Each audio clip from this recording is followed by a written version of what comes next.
Quando a gente imagina o estabelecimento de vínculos, eles são tão profundos, tão verdadeiros, tão sinceros, e o que os sustenta é o amor, verdadeiro amor.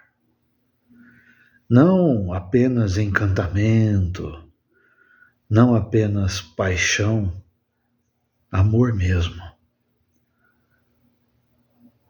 O amor é espontâneo. Quando ele acontece, por si só ele já é verdadeiro.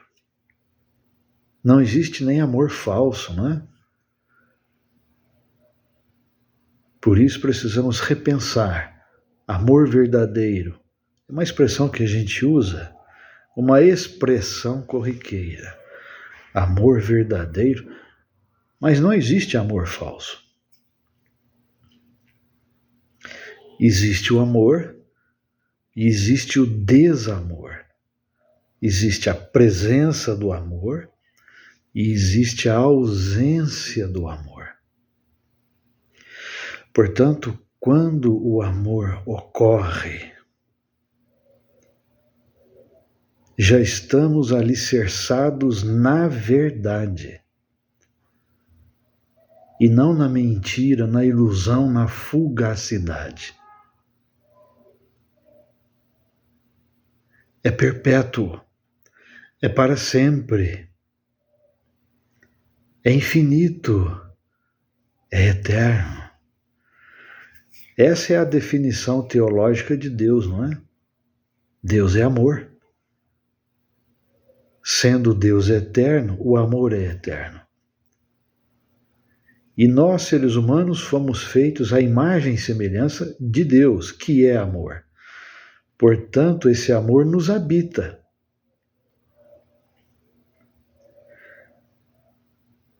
Claro que existem pais e mães com óbvia má vontade, maus tratos e tudo mais, infelizmente.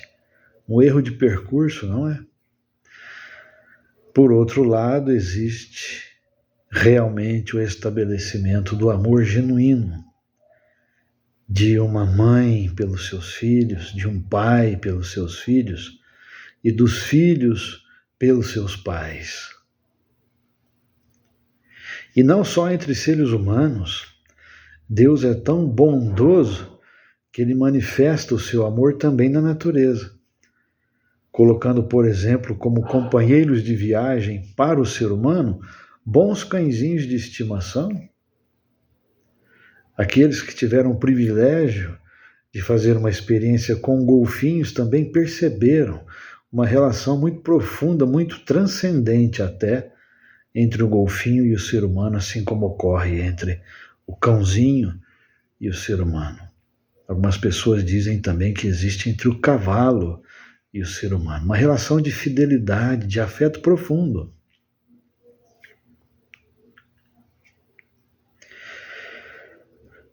As crianças são belas, são sinceras, e se elas forem crescendo, cercadas, amparadas, acariciadas, envolvidas por esse amor, a tendência, evidentemente, é que elas prossigam manifestando esse amor que receberam.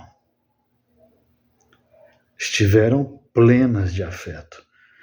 Então serão aqueles jovens, aqueles adultos que não abandonarão os pais. Desejarão cuidar dos pais.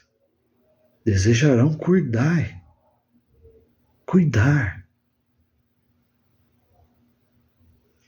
Essa ética do cuidado, essa ética do saber cuidar, é algo que já foi colocado na nossa fragilidade humana.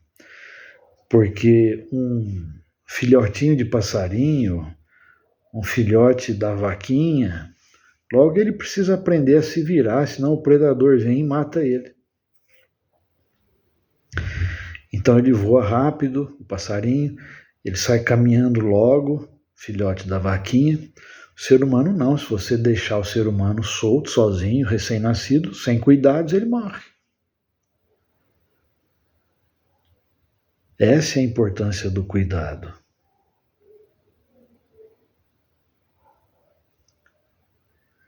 E isso é tão bonito, é tão verdadeiro.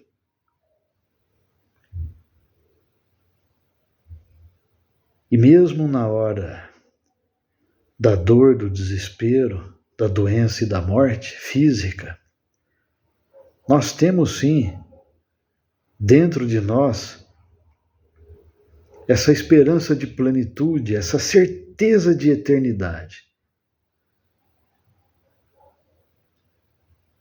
Isso permeia o psiquismo, está nas profundezas do nosso inconsciente.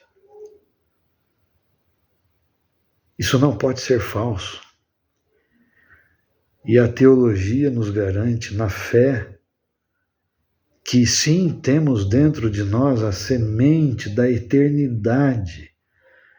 E a eternidade em Deus será sempre nova, feliz, cheia de glória e plena de realizações. Quem ama deseja estar junto. Deus reunirá aqueles que se amam.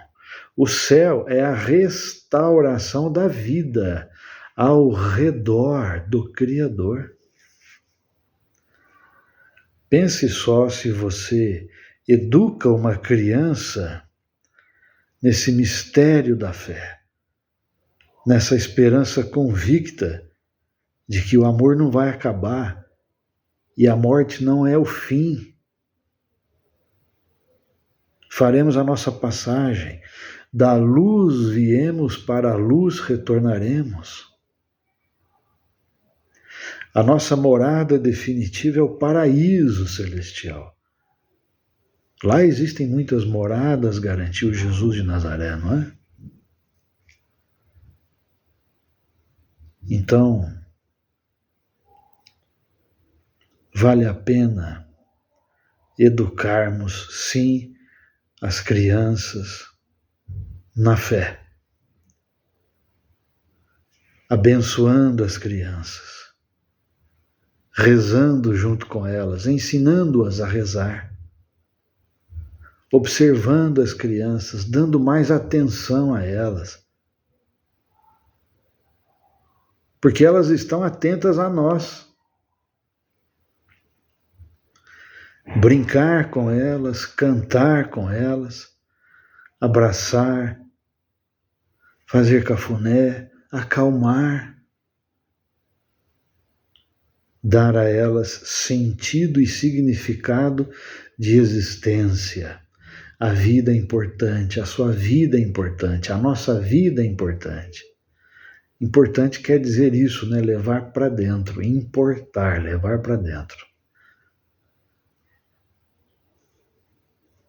Dar valor, agradecer e nos tornar semelhantes a Deus, porque Deus, ele é um Deus de aproximação, contato, comunicação, comunhão. Por isso ele é compaixão, por isso ele é misericordioso, por isso ele é sensível. Então, uma educação no amor é a educação da sensibilidade. Nos tornaremos seres humanos mais sensíveis. Gente assim que edifica um mundo melhor. Gente assim que colabora no estabelecimento do reino de Deus, que foi o ideal de Jesus. Um projeto civilizatório, capaz de promover a paz. Claro, toda rosa tem espinho. O joio cresce junto com o trigo. A rosa é inofensiva, o espinho te machuca. O trigo é útil, matéria-prima para fazer o pão, do qual depois Jesus diz que se tornaria o seu corpo, isto é, o meu corpo. Joio é praga, vai ser jogado fora, queimado. Então, no mundo existem essas duas realidades coexistentes: luz, trevas, gente boa, gente que não presta. Feio falar assim, né? Mas é verdade, gente ruim mesmo, os malfeitores, né? Do qual Jesus também mencionou e foi severo quanto à atitude deles de escandalizar os mais frágeis, os indefesos, os inocentes, as crianças.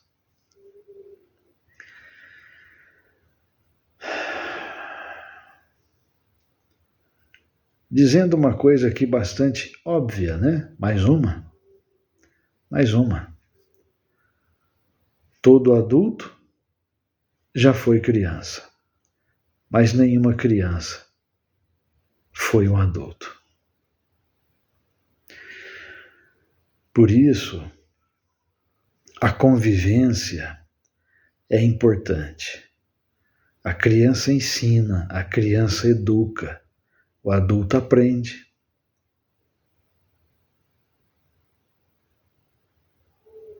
É mesmo, é mesmo. Lembra daquele episódio em que os discípulos estavam querendo saber quem seria o maior no reino dos céus?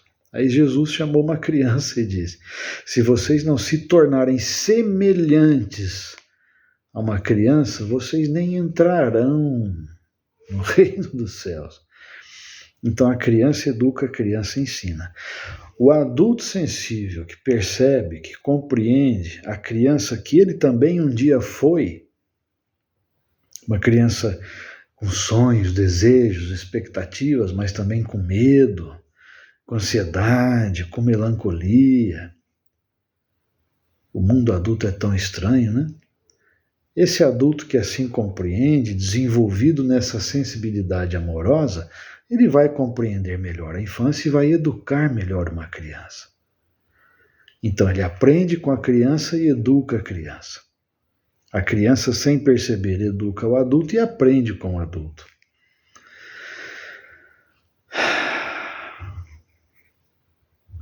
E assim vamos caminhando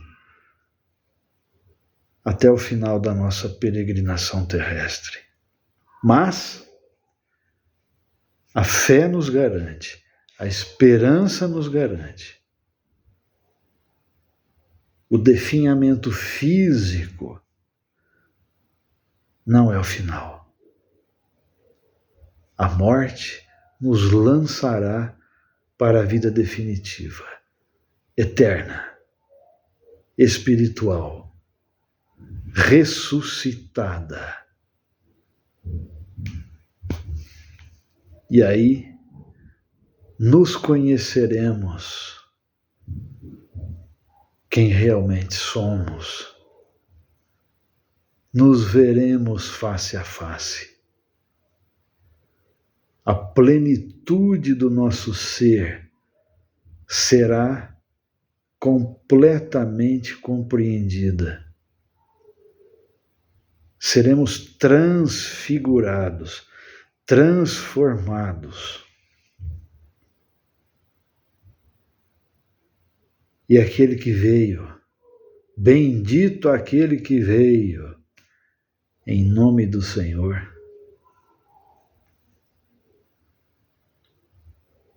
nos chamará pelo nome.